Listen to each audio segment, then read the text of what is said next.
Dobar dan, dragi moji.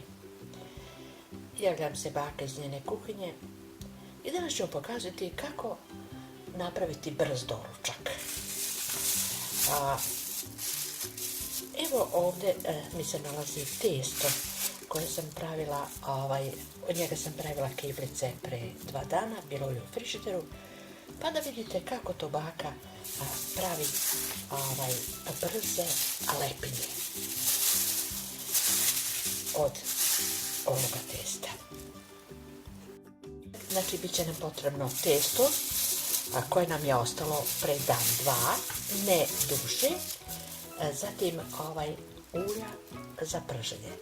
Kao prilog tu možemo staviti sir, džem, bilo šta što se vama dopada i što vi volite.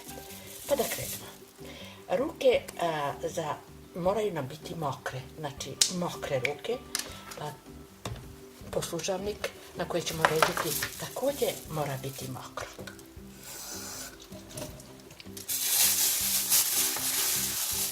Otkinemo parče, evo, ovoliko.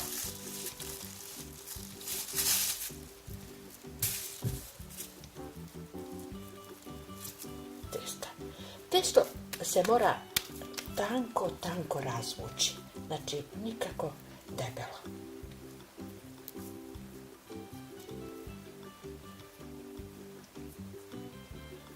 Ako niste spretni u rukama, vi možete to da radite evo ovako na mokroj ploči.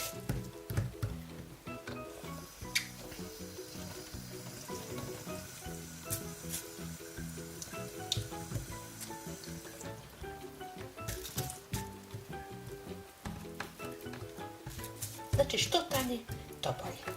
Kad ga lepo razvučite, stavite ga u poslužavnik i on je spreman za prženje. Evo još jedan.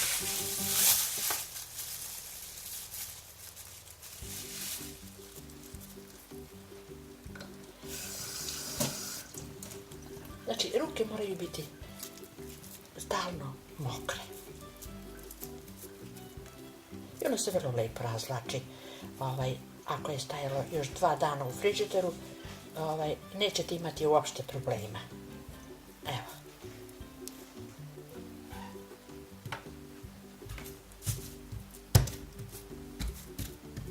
Ovo je još lepše.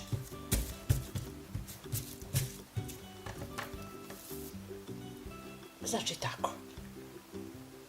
I sad to lepo idemo da pršimo.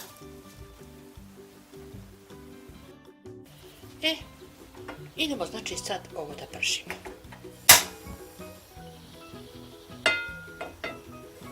Ja ovo radim u jednoj pomoćnoj garaži. Pa će mi vjerojatno društvo praviti moj papagaj Jakica. Čekat ćemo da nam se ulje dobro ugreje. Evo, ulje nam se ugrelo i sad ćemo naše lepinje polako da spuštamo.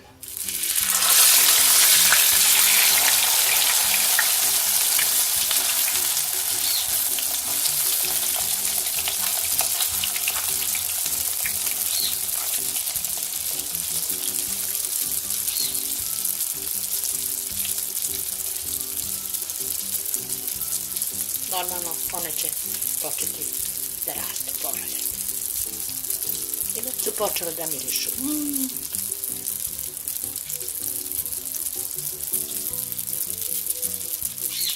Kažem, ovo je najbolje da radite negdje ako imate neki pomoćni objekat, ako ne, malo zaštitite sa strane, jer hoće malo i da prska. Evo, sad ćemo da je okrenemo.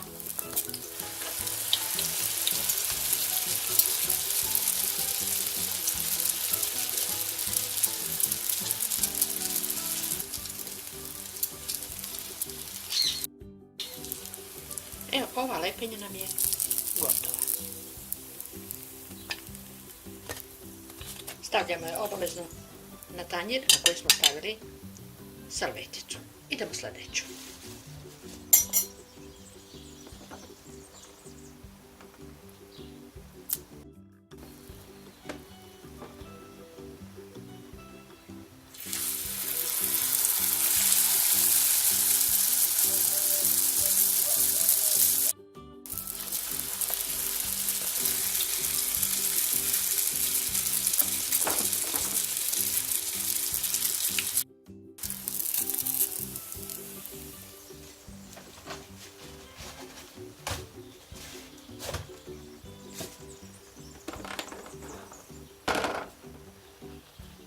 Evo još jedne. Morate samo pažljivo da se ne bi izgorele od ovog vrelog ulja.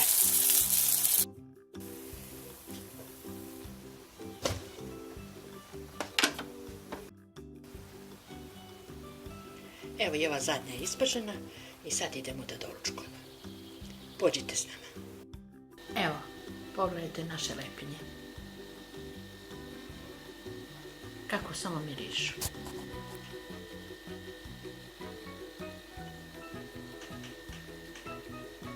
Znači, možete malo sir, kao dodatak, ili neki džem, već šta želite. Ali obavezno stavljajte, kad ih vadite iz ulja, obavezno stavljajte na servete da upije višak masnoće. Nadam se da vam se ovaj brz doručak bakin dopao. To je bio samo predlog, znači ako vam ostaje testo od nečega što ste pravili, kiflica, hleba ili bilo kakvog kiselog testa, jednostavno ne može da stane u plev. A vi lepo to savijete, malo pobrašnjujete kesu, stavite testo u kesu, dobro zatvorite i stavite u frižider. To može da stoji dan, dva. Ako je ono ludo testo u koje ide i prašak za pecivo i jogurt, to može da stoji i malo više. Pa, eto, to je bio moj predlog. Nadam se da vam se dopalo. Mi ćemo lepo da doručkujemo, a nadam se i vi. Može i za večeru, nema problema. Deca ovo obožavaju.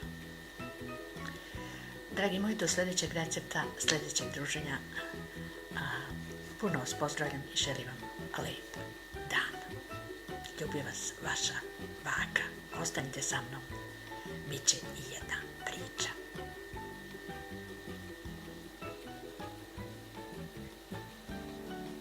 Evo i obećane priče. Nalazimo se na sajtu tgportal.net. Odakle vam ću pročitati jednu prelepu priču, veoma poučnu. Zove se Otac i sin.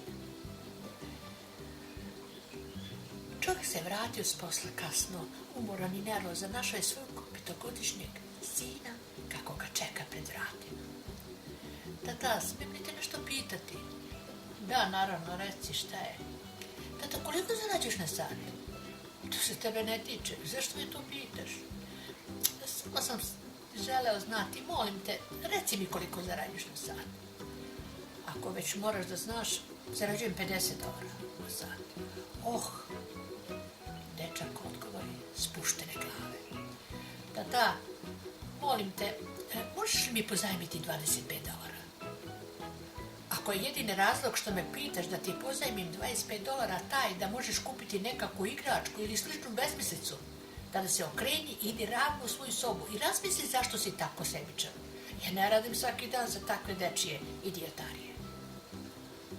Dečak je tiho otišao u sobu i zatvorio vrata. Čovjek je seo i postao još ljući zbog nečijeg pitanja. Kako se usuđuje pitati takva pitanja samo da bi dobio novac? Nakon nekih sat vremena malo se smirio pa razmislio. Možda mu je nešto stvarno treba za tih $25. Stvarno ne pita često za novac. Čovjek je otišao u dečju sobu i otvorio vrata. Jesi zaspao, sine? Ne, tata, budan sam. Razmišljao sam. Možda sam bio prestrog prema tebi malo prije, imao sam težak dan i iskalio sam se na tebi. Evo ti $25 koje si tražio. O, hvala ti, tata, poviknuo je on. Tada, posegnuši ispod jastuka, izvukao je snop zgužvenih novčanica. Kada je video da dečak već ima novac, opet se naljuti. Dečak je polako ispravo svoj novac i pogledao oca. Zašto si tražio još novca ako već imaš? Plano je otac. Zato što nisam imao dovoljno. A sad imam, odgovori dečak. Otac je dalje besan. Tata, sad imam $50. Mogu li kupiti sat tvoga vremena? Molim te, dođi sutra kući ranije. Želim večerati s tobom. Hvala vam, dragi moji, što se družite sa mnom. Da stane u plev. A vi lepo to savijete, malo pobrašnjujete kesu, stavite testo u kesu, dobro zatvorite i stavite u frižider. To može da stoji dan, dva. Ako je ono ludo testo u koje ide i prašak za pecivo i jogurt, to može da stoji i malo više. Pa, eto, to je bio moj predlog. Nadam se da vam se dopalo. Mi ćemo lepo da doručkujemo, nadam se i vi. Može i za večeru, nema problema. Deca ovo obožavaju. Dragi moji, do sljedećeg recepta, sljedećeg druženja, puno vas pozdravljam i želim vam lep dan. Ljubi vas vaša baka. Ostanite sa mnom, bit će i jedna priča.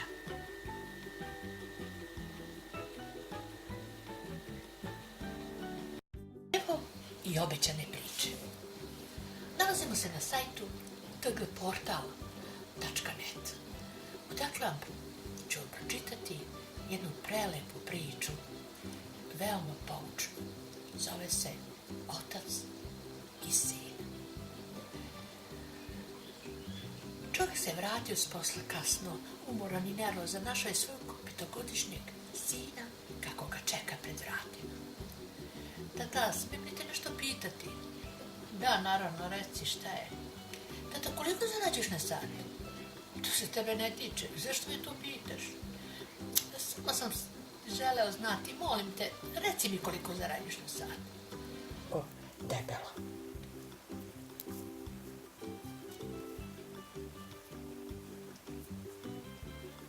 Ako niste spretni u rukama, vi možete to da radite evo ovako na mokroj ploči.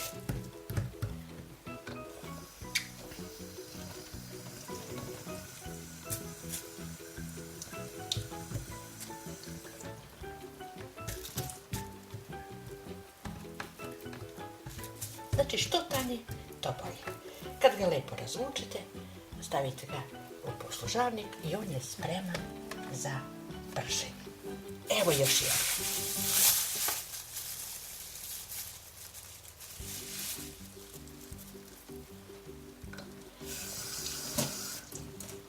Znači, ruke moraju biti stalno mokre. I ono se vrlo lepo razvlači. Ako je stajalo još 2 dana u frižideru, nećete imati uopšte problema. Evo.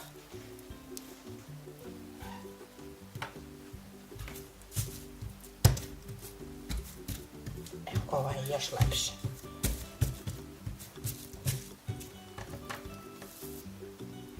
Znači tako.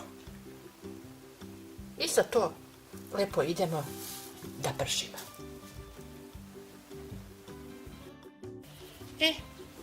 Idemo znači sad ovo da pršimo.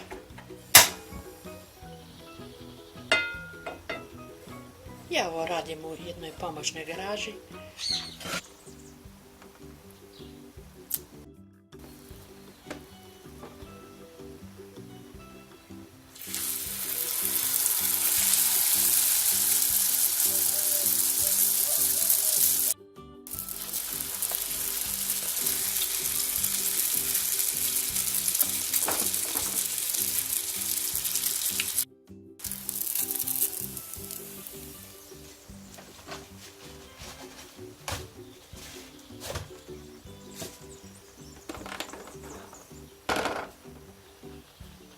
Evo još jedne.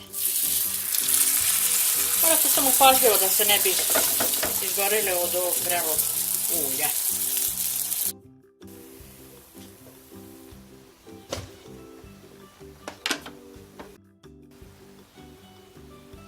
Evo i ova zadnja je ispržena i sad idemo da doručkujemo.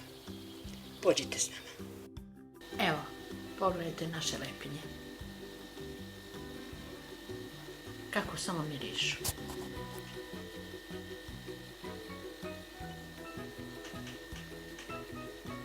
Znači, možete malo sir, kao dodatak, ili neki džem, već šta želite.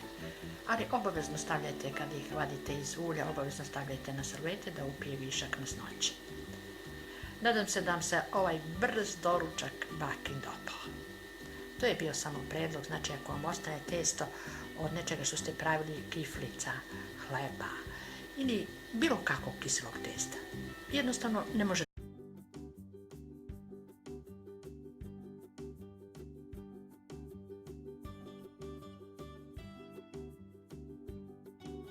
Dobar dan, dragi moji. Javljam se baka iz njene kuhinje i danas ću vam pokazati kako napraviti brz doručak. Evo ovdje mi se nalazi testo koje sam pravila, od njega sam pravila keblice pre 2 dana, bilo je u frižideru, pa da vidite kako to baka pravi brze lepinje od ovoga testa. Znači, bit će nam potrebno testo koje nam je ostalo pre dan, 2, ne duže, zatim ulja za prženje. Kao prilog tu možemo staviti sir, džem, bilo šta što se vama dopada i što vi volite. Pa da krenemo. Ruke moraju nam biti mokre, znači mokre ruke, pa poslužavnik na koji ćemo rediti također mora biti mokro.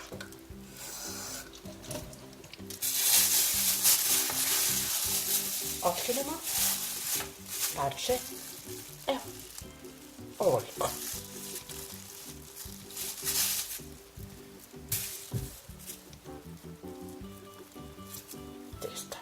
Testo se mora tanko razvući, znači nikako. Pa će mi vjerojatno društvo praviti moj papagaj Jagica. Čekat ćemo da nam se ulje dobro ugreje. Evo, ulje nam se ugrelo i sad ćemo naše lepinje polako da spuštamo.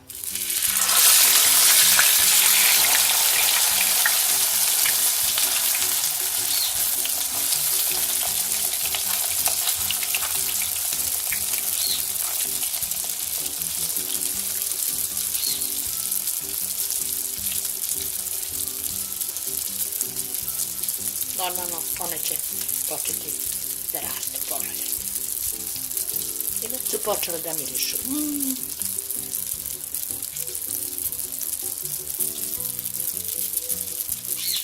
Kažem, ovo je najbolje da radite negdje ako imate neki pomoćni objekat, ako ne, malo zaštitite sa strane, jer hoće malo i da prska. Evo, sad ćemo da je okrenemo.